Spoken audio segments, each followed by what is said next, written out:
Hello friends, welcome back to my YouTube channel. ವೀಕ್ಷಕರೇ, ನೋಡಿ ಯಾವ ಥರ ಗದ್ದೆಗಳು ಇರ್ತವೆ, ಗದ್ದೆಗಳಲ್ಲಿ ರೈಸ್ಗಳನ್ನ ಯಾವ ಥರ ಬೆಳೀತಾರೆ, ಅದು 6 ಮಂತ್ಸ್ ಆದಮೇಲೆ ಯಾವ ಥರ ಇರುತ್ತೆ ನೋಡಿ. ಅದು 6 ಮಂತ್ಸ್ ಆದಮೇಲೆ ಇದು ಚುಪ್ಕಿನ್ ಅಂತ ಭತ್ತ, ಇದು ಯಾವ ಥರ ಇರುತ್ತೆ ಭತ್ತ ಇದು ನೋಡಿ. ಇದು ಯಾವ ಥರ ಕಟಾವು ಮಾಡೋದು, ಇದು ಮ್ಯಾನ್ಯಲಿ ಈಗ ಜನಗಳಿಂದ ಕುಯ್ಸಿರೋ ಭತ್ತಗಳಿದು. ಮಿಷಿನಲ್ಲಿ ಈಗ ಆಗಲ್ಲ, ಯಾಕೆಂದರೆ ಎಲ್ಲ ಬಿದ್ದೋಗಿರುತ್ತೆ ಆ್ಯಕ್ಚುಲಿ. ಸ್ವಲ್ಪ ಮಿಷಿನಲ್ಲಿ ಕುಯ್ಸೋಕ್ಕೂ ಆಗಲ್ಲ, ಬಟ್ ಮಿಷಿನಲ್ಲಿ ಕುಯ್ಸಿರೋ ಇದನ್ನು ಸ್ವಲ್ಪ ಇದು ಅಂದರೆ ಹುಲ್ಲೆಲ್ಲ ಚೆನ್ನಾಗಿ ಬರೋಲ್ಲ, ಹುಲ್ಲೆಲ್ಲ ಕಟ್ ಆಗುತ್ತೆ, ದನಗಳಿಗೆಲ್ಲ ಯೂಸ್ ಮಾಡೋಕ್ಕಾಗಲ್ಲ. ಹಾಗಾಗಿ ಈಗೆಲ್ಲ ನಮ್ಮ ಕಡೆ ರೈತರು ಹೇಗೆ ಮಾಡ್ತಾರೆ ಅಂದರೆ, ನಮ್ಮ ಹಾಸನ ಕಡೆ ಎಲ್ಲ ಸ್ವಲ್ಪ ಜನ ಹುಲ್ಲನ್ನೆಲ್ಲ ಜನಗಳ ಹತ್ರ ಕುಯ್ಸಿ, ಈ ಥರ ನೋಡಿ, ಈ ಥರ ಗದ್ದೆಲೆಲ್ಲ ಈ ಥರ ಭತ್ತ ಎಲ್ಲ ಕುಯ್ಸಿ ನೋಡಿ, ಯಾವ ಥರ ಈ ಥರ ಎಲ್ಲ ಕುಯ್ಸಿ ಈ ಥರ ಎಲ್ಲ ಕಟ್ಟಿ ಹೊರೆ ಎಲ್ಲ ಕಟ್ತೀವಿ.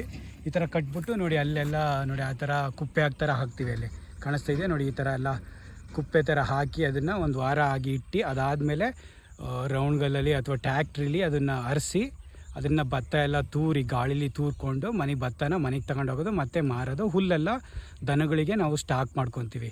ಹಾಗಾಗಿ ಇದನ್ನು ಪ್ರತಿಯೊಬ್ಬ ಈ ಥರ ಎಲ್ಲ ಈಗೆಲ್ಲ ಬಿಟ್ಟಿದ್ದಾರೆ, ಕೈ ಬಿಟ್ಟಿದ್ದಾರೆ ಎಲ್ಲ ಮಿಷಿನು. ಮಂಡ್ಯ ಕಡೆ ಎಲ್ಲ, ಶಿವಮೊಗ್ಗ ಆ ಕಡೆ ಎಲ್ಲ ಹೋದರೆ ಎಲ್ಲ ಮಿಷಿನಲ್ಲಿ ಇದು ಮಾಡ್ತಾರೆ. ಬಟ್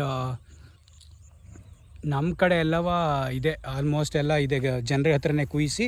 ಬಿಕಾಸ್ ಇದು ಭತ್ತಗಳಿದೆಯಲ್ಲ, ಡಿಫ್ರೆಂಟ್ ತಳಿಗಳು ಬರ್ತವೆ. ಇದು ಚುಪ್ಕಿನ್ನು, ಈ ಚುಪ್ಕಿನ್ನು ಇದು ರೈಸಿಗೆ ಮಾಡಲ್ಲ, ಇದು ಪೂರಿ ಗೀರಿ ಮತ್ತು ಅವಲಕ್ಕಿ ಅವಕ್ಕೆಲ್ಲ ಯೂಸ್ ಮಾಡ್ತಾರೆ ಇದನ್ನು ಭತ್ತವ. ಇದಕ್ಕೆ ಸ್ವಲ್ಪ ರೇಟ್ ಜಾಸ್ತಿ.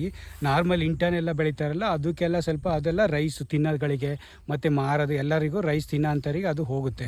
ಇದು ಮಾತ್ರ ಬೇರೆ ಇದು ಹರಳು ಅದು ಇದು ಪ್ರತಿಯೊಂದಕ್ಕೂ ಇದು ಬರುತ್ತೆ. ಮೇಲೆಲ್ಲ ಹಾಕಿದ್ದಾರೆ, ಎಲ್ಲ ಬಿದ್ದೋಗಿದ್ದಾವೆ ಗಾಳಿಗೆಲ್ಲ, ಸರಿ ಮಳೆ ಹೊಡೆದಿರೋದ್ರಿಂದ. ಕುಯ್ಯೋಕ್ಕೆ ತುಂಬ ಮಿಷಿನಲ್ಲಿ ಕುಯ್ಯೋಕ್ಕಾಗಲ್ಲ, ಎಲ್ಲರೂ ಆಳು ಕರ್ಕೊಂಡು ಜನಗಳಿಗೆ ಹೇಳಿ ಕುಯ್ಯಿಸ್ಬೇಕು. ಹಾಗಾಗಿ ನೋಡಿ ಎಲ್ಲ ಎಷ್ಟು ಕಷ್ಟ ರೈತರದ್ದು. ಒಂದೊಂದು ದಿನ ಕುಯ್ಯೋಕ್ಕೆ ಬೇಕು, ಒಂದು ಟೂ ಡೇಸು.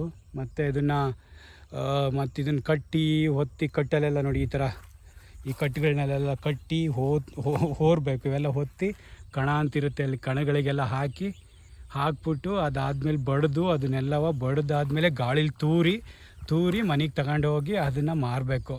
ಮತ್ತು ಹುಲ್ಲೆಲ್ಲ ವರ್ಷಕ್ಕಾಗೋಷ್ಟು ದನಗಳಿಗೆಲ್ಲ ಸ್ಟಾಕ್ ಮಾಡ್ಕೋಬೇಕು. ಹಾಗಾಗಿ ಇಲ್ಲೆಲ್ಲ ನೋಡಿ, ಅಲ್ಲೆಲ್ಲ ಭತ್ತಗಳನ್ನೇ ಬೆಳೆದಿರೋದು. ಇಲ್ಲೆಲ್ಲ ಕೆರೆಗಳು, ಒಂದೊಂದು ಗದ್ದೆಗಳೆಲ್ಲೆಲ್ಲಿರ್ತೋ ಅಲ್ಲಲ್ಲಿ ಕೆರೆಗಳೆಲ್ಲ ಇದ್ದೇ ಇರ್ತವೆ. ಈ ಕಡೆ ಎಲ್ಲ ತುಂಬಿದಾವೆ. ಸರಿ ನೀರು ಚೆನ್ನಾಗಿ ಬಂದಿರೋದ್ರಿಂದ ಅಷ್ಟು ಚೆನ್ನಾಗಿದ್ದಾವೆಲ್ಲ ಆ್ಯಕ್ಚುಲಿ.